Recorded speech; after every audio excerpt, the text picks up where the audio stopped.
గోకు ఆ డైనోసార్ నెత్తి మీద ఒక్కటి పీకి దానిని ఓడిస్తాడు. అలా గోకు స్టైల్గా ల్యాండ్ అయ్యి భూమాని తన పవర్ పోల్తో సేఫ్గా కాపాడిన భూమా ఇదంతా తట్టుకోలేక భయంతో ప్యాంటు తడిపేసుకుంటుంది.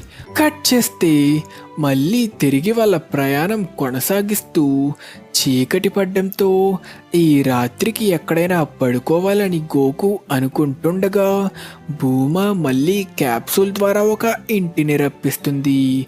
ఇలాంటివి ముందెప్పుడూ చూడని గోకు దానిని ఒక మాన్స్టర్ అనుకొని భయపడి లోపలున్న చాలా వింత వస్తువుల్ని చూసి చాలా కన్ఫ్యూజ్ అవుతుంటాడు.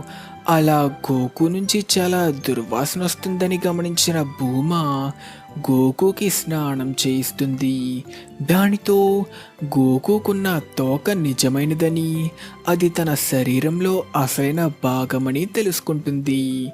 దానితో షాక్ అయిన భూమా ఒకవేళ నిజంగా అబ్బాయిలందరికీ గోకులానే తోకుంటుందేమో అనుకుంటే గోకు తన తాత గోహాన్కి తోకుండేది కాదు అని చెప్పడంతో భూమా రిలాక్స్ అయ్యి స్నానం చేద్దామనుకుంటే గోకు ఎంట్రీ ఇచ్చి తనకి సాయం చేస్తానని చెప్పడంతో కోపం వచ్చిన భూమా గోకుని బాత్రూమ్ నుంచి తరిమి కొడుతుంది.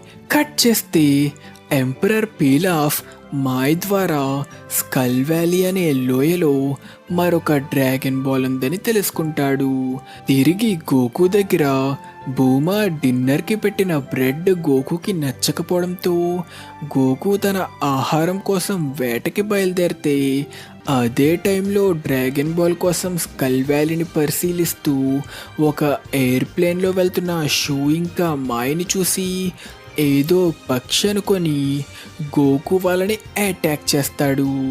దానితో నేలపై ల్యాండ్ అయిన షూ ఇంకా మాయ్ వాళ్ళని ఆ లోయలో ఉన్న ఎన్నో నక్కలు చుట్టుముట్టాయని భయంతో పరుగు తీసే టైంకి గోకు అక్కడికి వచ్చి తనకి తెలియకుండానే వాళ్ళని కాపాడతాడు. అలా ఒక నక్కని పట్టుకొని అదే తన ఆహారమని భూమా దగ్గరికి తెస్తే భూమా గోకుని కోపంతో చీకొట్టి గోకు ముఖం మీద డోర్ వేయడంతో గోకు దానిని బయటే తినాల్సి వస్తుంది.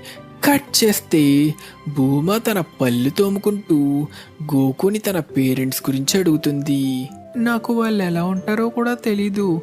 నేను చిన్నపిల్లాడిగా ఉన్నప్పుడే నేను నా తాత గోహాన్ గారికి దొరికానంట. అప్పటి నుంచి ఆయనే నన్ను పెంచారు అని చెప్తూ గోకు పడుకుండిపోతాడు. అలా నేలపై కంఫర్టబుల్గా లేకపోవడంతో